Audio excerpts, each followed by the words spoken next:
Bonjour et bienvenue dans cette nouvelle vidéo spéciale étude de cas d'un bien en vente aux enchères. C'est parti!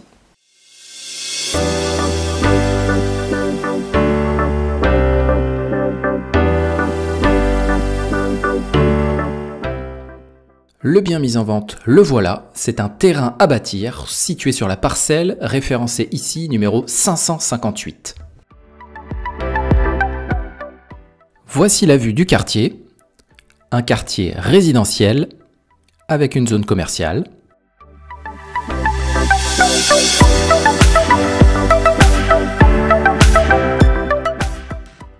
L'emplacement du terrain, le voici, on verra ça en détail et en photo dans quelques secondes.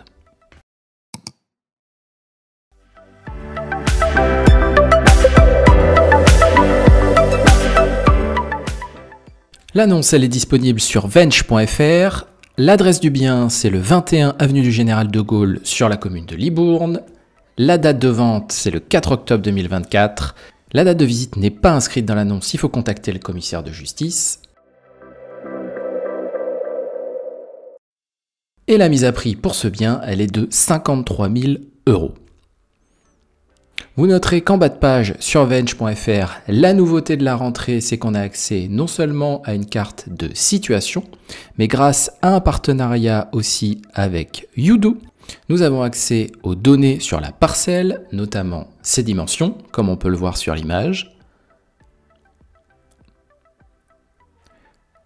La parcelle sélectionnée ici, en l'occurrence, n'est pas la bonne puisque l'adresse indiquée dans l'annonce est celle qui est en bordure de voie publique et qui était celle du terrain au moment de la vente, mais le terrain est situé 11 rue Lucie Aubrac. Grâce à YouDo, on peut également avoir accès à toutes les informations relatives au PLU, plan local d'urbanisme, sur la parcelle et sur le bien. Je vous laisse aller gratter et vous faire votre propre idée, mais personnellement, je trouve ça vraiment top.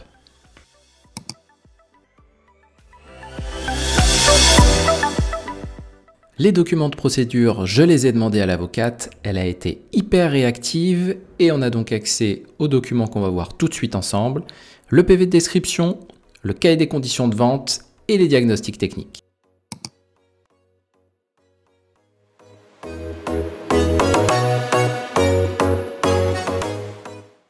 Et on commence bien sûr par le PV de description, notre document préféré à tous, puisque c'est celui qui contient les photos et qui nous permet le mieux d'emblée de nous projeter sur le bien. Dès la page de garde, on a accès à des informations intéressantes, puisqu'on voit que le demandeur est le Crédit Mutuel de Libourne, ce qui veut sans doute dire que c'est une procédure de saisie immobilière. Plus loin, on peut trouver la contenance de la parcelle de 260 mètres carrés. Et dans les pages suivantes, un descriptif sommaire avec des photos. On y apprend qu'une construction a été entamée, qu'une chape de béton est visible, qu'on ne sait pas si le terrain est viabilisé et qu'il est entièrement clôturé.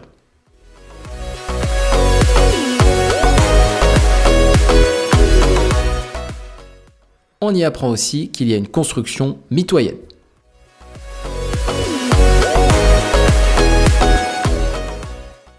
Le cahier des conditions de vente nous apprend qu'il s'agit bel et bien d'une procédure de saisie. On connaît le montant pour lequel la procédure est poursuivie. Et malheureusement, on n'en apprend pas davantage sur le terrain en lui-même.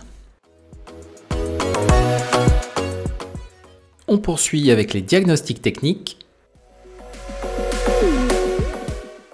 Sont disponibles un diagnostic termite et l'état des risques et pollution. On y apprend ainsi qu'il n'y a pas de termites sur la propriété.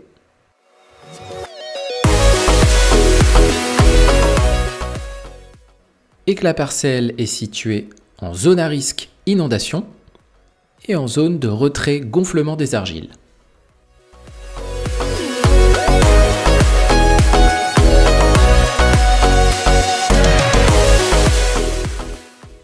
Concernant la zone inondable, on se rend compte que le risque est relativement important sur la carte.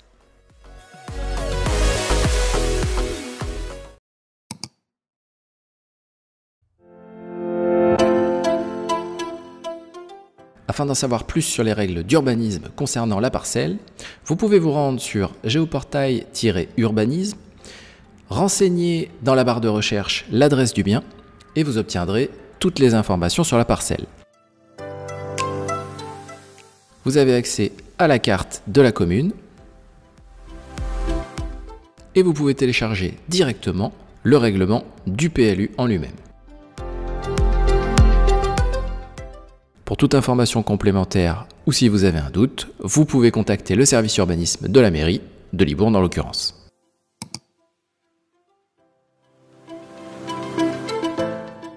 S'agissant d'un terrain constructible et sur lequel en plus apparemment une construction a été entamée, il est bon d'aller regarder quelle est la nature du permis de construire qui a été autorisé, de quand date-t-il et quelles en sont les références. Pour ça, vous pouvez utiliser l'outil Kumool, un site en ligne qui vous permet d'avoir tout un tas d'informations, parmi lesquelles les informations sur les permis de construire. En l'occurrence, malheureusement, quand on se rend sur la carte, on se rend compte que le permis n'est pas disponible ou qu'il n'y a tout simplement pas eu de permis de construire, de déposer, d'autoriser sur cette parcelle. C'est peut-être la raison pour laquelle la parcelle est dans cet état et a été laissée à l'abandon. Mais ça, bien sûr, pour l'instant, ce ne sont que des suppositions.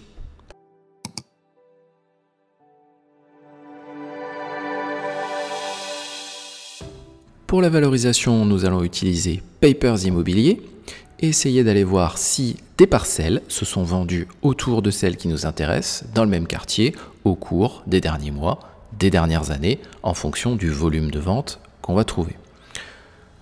Ça va nous permettre également, comme le terrain s'est lui-même vendu en 2019, c'est-à-dire relativement récemment, de voir à quel prix il s'est vendu, même si, attention, le prix auquel s'est vendu le terrain précédemment ne signifie pas nécessairement qu'il a la même valeur aujourd'hui, ni même qu'il s'était vendu au prix à l'époque.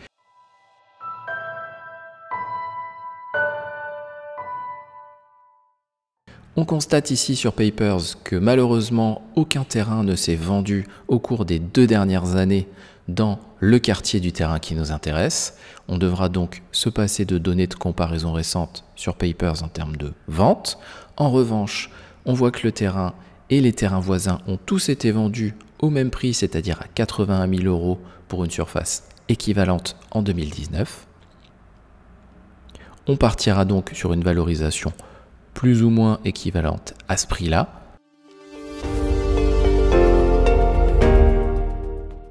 Ce que je vous invite à faire pour travailler en complément à la valorisation du terrain, si ça vous intéresse, c'est d'aller jeter un œil aux annonces de terrain actuellement en vente sur Le Bon Coin. Regardez non seulement les prix, mais aussi la date des annonces pour voir si le marché actuellement est plus ou moins liquide sur la vente de terrain sur la commune. N'oubliez pas bien sûr de comparer les emplacements, puisque d'un terrain à l'autre, même si la surface est équivalente, bien entendu, l'emplacement du terrain va jouer, surtout sur une commune comme Libourne, selon l'emplacement du terrain vis-à-vis par exemple du centre-ville.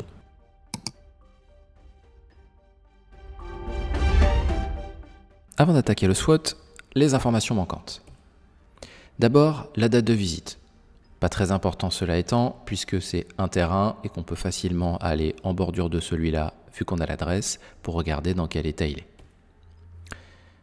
L'absence de permis de construire, qui est quand même très étonnante, c'est surprenant. Ça demande d'aller essayer d'avoir des informations en plus auprès de l'avocat poursuivant, éventuellement auprès de la mairie aussi, s'ils sont en mesure d'en donner. Peut-être qu'il y a eu un refus de permis à l'époque. Peut-être auprès des voisins également, pourquoi pas. La viabilisation du terrain, ça c'est une info importante. Les détails sur la constructibilité, contactez donc le service urbanisme de la mairie. Et le SWOT. Du côté des plus, un emplacement plutôt sympa, malgré la zone inondable. Un avocat poursuivant toujours disponible pour enchérir. Elle n'a pas manqué de le préciser sur le mail qu'elle m'a transmis. Et du côté des moins, ce doute sur la viabilisation. La mise à prix qui est à 53 000 € que je trouve quand même très élevée parce que même si ça se vend à ce prix-là, si on ajoute tous les frais connexes, on n'est quand même pas bien en dessous de la valeur du terrain. Et le détail bien sûr sur la constructibilité qui est évidemment très importante. Les opportunités sur la parcelle, réaliser une opération d'achat-revente mais après construction, puisque avant construction, vu la mise à prix, la marge me paraît quand même extrêmement faible, voire vraiment inexistante, et en tout cas pas suffisante pour que ce soit intéressant à réaliser. Acheter la parcelle pour faire sa résidence principale, pourquoi pas. Et enfin, bien un investissement locatif. J'achète, je construis, et puis j'exploite. Et je conserve en patrimoine. Les menaces ensuite, d'abord, la structure déjà existante. On n'a pas la densité du béton, on ne sait pas trop est-ce que c'est solide ou pas, ça fait quand même un moment que c'est dans cet état-là. On a ce doute sur la viabilisation, qu'est-ce qui a été fait, comment, par qui. Autant d'informations qui ont quand même leur importance. Et ensuite, le fait, je pense qu'il va y avoir sur cette vente de la concurrence de particuliers. Pourquoi? L'emplacement du terrain, où il y a peu de terrain constructible disponible, et une mise à prix qui est relativement élevée, mais pour un particulier en recherche effective de terrain en vente à cet endroit-là, il va trouver ça pas cher et il va peut-être omettre de tenir compte de certains frais. Les frais justement, pour récapituler, c'est quoi? Les honoraires d'avocat, enchères plus les suites en cas de victoire, les émoluments proportionnels, toujours versés à l'avocat et qui lui reviennent mais qui sont proportionnels au montant de l'adjudication, les frais préalables, ou les frais de procédure qui ont conduit le bien à se retrouver à la vente, les frais de publicité, toujours faibles, à la marge, à verser entre les mains de l'avocat. Et pour finir, les droits de mutation, 5,807% si vous êtes particulier, 0,715% si vous êtes marchand de biens. La simulation du coût global d'investissement pour finir, avec une adjudication de 70 000 euros, des honoraires d'avocat à 2 400 euros, TTC, qui a un coût tout à fait cohérent, 2 000 hors taxes pour l'avocat. Ça nous donne des émoluments proportionnels à 2 373 euros TTC, des frais préalables à 6 000 euros ici, je pense que c'est cohérent, l'avocate ne me les a pas encore communiqués. Des droits de mutation pour des particuliers à 4 064 euros, des frais divers à 1 000 euros, ce qui nous conduit à un prix total de l'investissement de 85 837 euros, ce qui nous amènerait à une valeur très proche de celle du coût d'acquisition du terrain à l'époque en 2019.